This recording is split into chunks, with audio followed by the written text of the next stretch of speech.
2, 1. 7 things you probably didn't know you need to know. I'm Jamie East, and this is the Smart 7. Good morning, everybody. It's Tuesday the 6th of December and it's National Gazpacho Day. And a big happy birthday to Stephanie Scott, Andrew Flintoff, Debbie Rowe and Jason Reynolds. Labour have unveiled plans to reform what they're calling the indefensible House of Lords, and former PM Gordon Brown was back on board to pitch the proposal. The idea is to replace the House of Lords with an elected chamber as part of a 40-point plan to overhaul the Constitution. Gordon's Commission on the UK's Future report also aims to curb the influence of wealth and foreign money. We are ditching a century of centralisation.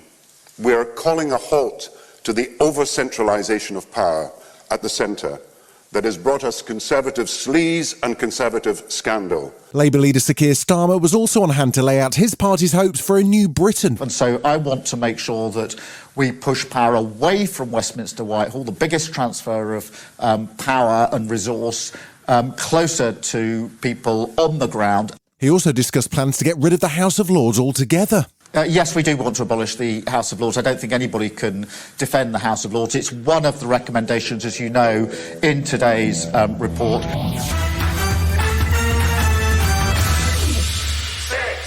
With Christmas drawing closer, the military could be drafted in to limit disruption caused by industrial action during the festive period.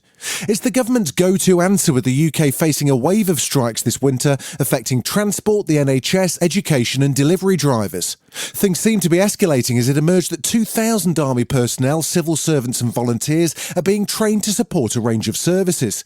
But apparently it's nothing to be worried about, as retired British Army officer Major General Tim Cross explains. The military being used by the government in these ways is, as I say, not unusual. But I think the guys and girls will step up to this.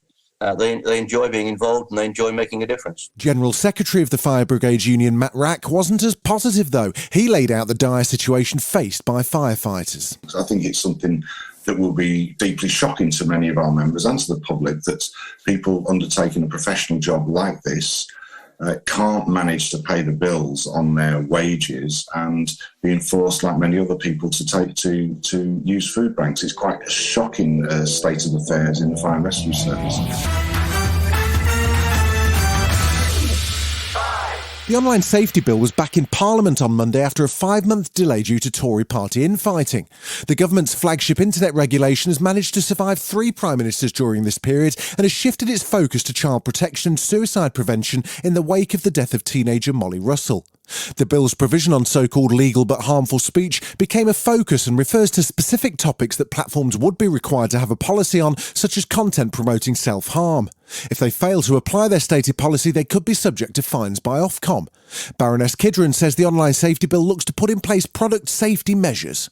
You wouldn't let anybody hire a car that didn't have brakes and didn't have, safety precautions all around it. Why, in one of the most powerful technologies in the world, are we saying that bringing in a few safety measures is actually curtailing our freedom?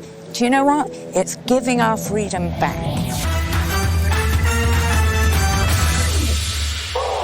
In the United States, Republican hopes are fading ahead of Georgia's Senate runoff race as things go from bad to pretty grim for the party's candidate Herschel Walker.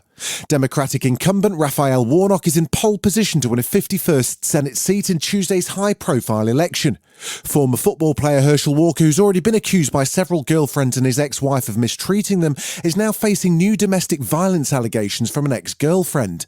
In a potentially devastating TV interview airing just before the elections, Cheryl Parser told her story. He had his hand on my throat and my chest, and then he leaned back to throw a punch.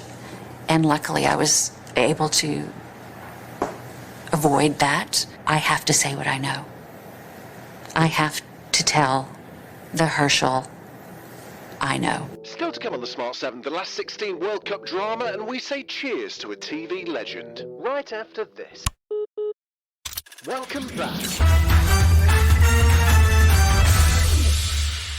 Monday saw another action-packed double bill of World Cup last 16 matches. First up, Croatia faced Japan in a match that went to extra time and then penalties, which the Croats won 3-1. They're now through to the quarter-finals, but they've got a mountain to climb as their opponents are going to be Brazil, who put on a sparkling display in the first half against South Korea, finishing 4-0 up. The Koreans got one back in the second half, but the result was never in doubt. The Brazil team gathered under a banner sending good wishes to Pelé, but it was their over-the-top synchronised dancing that drew Roy Keane's bewildered attention. I've never seen so much dance. It's like watching Strictly. I just can't believe what I'm watching. I really can't. Brazil, fantastic. So Korea, my goodness, I can't believe what I'm watching. If the first trailer for Harry and Meghan last week was anything to go by, viewers were sure to be in for some serious royal tea spilling. But the second trailer really takes things up a notch. The former royals seem to be declaring all-out war in the latest trailer for the Netflix documentary, with the famous pair opening up their big book of grievances on the royal family and the media. Love 'em or hate 'em, you definitely won't want to miss the royal showdown starting on the 8th of December. There's a hierarchy of the family. You know, there's leaking, but there's also planting of stories. There was a war against Meghan to suit other people's agendas. It's about hatred. It's about race. It's a dirty game.